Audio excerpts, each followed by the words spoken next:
आप सुन रहे हैं जगत गुरु तत्वदर्शी संत रामपाल जी महाराज द्वारा लिखित पुस्तक जीने की राह का पेज नंबर 292। पवित्र बाइबल तथा पवित्र कुरान शरीफ में सृष्टि रचना का प्रमाण। इसी का प्रमाण पवित्र बाइबल में तथा पवित्र कुरान शरीफ में भी है। कुरान शरीफ में पवित्र बाइबल का भी ज्ञान है, इसलिए इन दोनों पवित्र सदग्रंथों ने मिलजुल कर प्रमाणित किया है कि कौन तथा कैसा है सृष्टि रचनहार तथा उसका वास्तविक नाम क्या है। पवित्र बाइबल उत्पत्ति ग्रंथ पृष्ठ नंबर 2 पर चैप्टर 1 वर्सेस 20, चैप्टर 2 वर्सेस 5 पर 6वां दिन प्राणी और मनुष्य। अन्य प्राणियों की रचना करके 26। फिर परमेश्वर ने कहा, हम मनुष्य को अपने स्वरूप के अनुसार अपनी समानता में बनाए, जो सर्व प्राणियों को काबू रखेगा। 27। तब परमेश्वर ने मनुष्य को अपने स्वरूप के अनुसार उत्पन्न किया, अपने ही स्वरूप के अनुसार परमेश्वर ने उसको उत्पन्न किया, नर और नारी करके मनुष्यों की सृष्टि की। 29।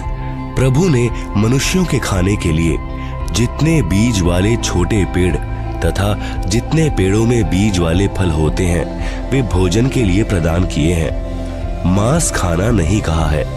7वां दिन विश्राम का दिन। परमेश्वर ने 6 दिन में सर्व सृष्टि की उत्पत्ति की तथा 7वें दिन विश्राम किया। पवित्र बाइबल ने सिद्ध कर दिया कि परमात्मा मानव सदृश शरीर में है, जिसने 6 दिन में सर्व सृष्टि की रचना की तथा फिर विश्राम किया। पवित्र कुरान शरीफ सूरत फुरकानी 25 आयत नंबर 52, 58, 59, आयत 52। फला तुतियल काफिरन व जाहिद हुम बिही जिहादन कबीरा।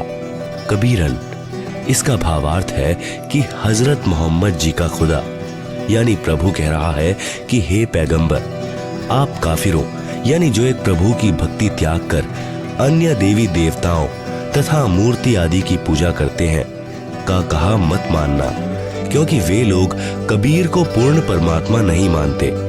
आप मेरे द्वारा दिए इस कुरान के ज्ञान के आधार पर अटल रहना कि कबीर ही पूर्ण प्रभु है तथा कबीर अल्लाह के लिए संघर्ष करना यानी लड़ना नहीं, अर्थात अडिग रहना। आयत 58। व तवक्कल अलल हरिरुल जी या यमूतु व सब्बिह बिहम्दिही व कफा बिही बिजूनुबी इबादिही खबीरा यानी कबीरा। भावार्थ है कि हजरत मोहम्मद जी जिसे अपना प्रभु मानते हैं वह अल्लाह यानी प्रभु किसी और पूर्ण प्रभु की तरफ संकेत कर रहा है कि ए पैगंबर, उस कबीर परमात्मा पर विश्वास रख जो तुझे जिंदा महात्मा के रूप में आकर मिला था। वह कभी मरने वाला नहीं है, अर्थात वास्तव में अविनाशी है। तारीफ के साथ उसकी पाकी यानी पवित्र महिमा का गुणगान किए जा। वह कबीर अल्लाह यानी कबीर देव पूजा के योग्य है तथा अपने उपासकों के सर्व पापों को विनाश करने वाला है। आयत 59। अल्लजी खलकस मावाती वलर्ज व माँ बैनहुमा फी सित्तती अय्यामीन सुमस्तवा अल अर्शी अर्रहमानु फसअल बिही खबीरन यानी कबीरन। आप सुन रहे हैं जगत गुरु तत्वदर्शी संत रामपाल जी महाराज द्वारा लिखित पुस्तक जीने की राह का पेज नंबर 293। भावार्थ है कि हजरत मोहम्मद को कुरान शरीफ बोलने वाला प्रभु यानी अल्लाह कह रहा है कि वह कबीर प्रभु वही है जिसने जमीन तथा आसमान के बीच में जो भी विद्यमान है सर्व सृष्टि की रचना 6 दिनों में की तथा 7वें दिन ऊपर अपने सत्यलोक में सिंहासन पर विराजमान हो यानी बैठ गया। उसके विषय में जानकारी किसी बाखबर यानी तत्वदर्शी संत से पूछो। उस पूर्ण परमात्मा की प्राप्ति कैसे होगी तथा वास्तविक ज्ञान तो किसी तत्वदर्शी संत यानी बाखबर से पूछो। मैं नहीं जानता। उपरोक्त दोनों पवित्र धर्मों यानी ईसाई तथा मुसलमान के पवित्र शास्त्रों ने भी मिलजुल कर प्रमाणित कर दिया कि सर्व सृष्टि रचनहार, सर्व पाप विनाशक, सर्वशक्तिमान, अविनाशी परमात्मा मानव सदन शरीर में आकार में है तथा सत्यलोक में रहता है। उसका नाम कबीर है। उसी को अल्लाहु अकबीरू भी कहते हैं।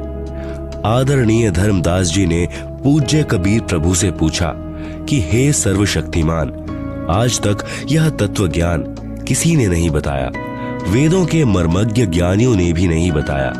इससे सिद्ध है कि चारों पवित्र वेद तथा चारों पवित्र कतेब कुरान शरीफ आदि झूठे हैं।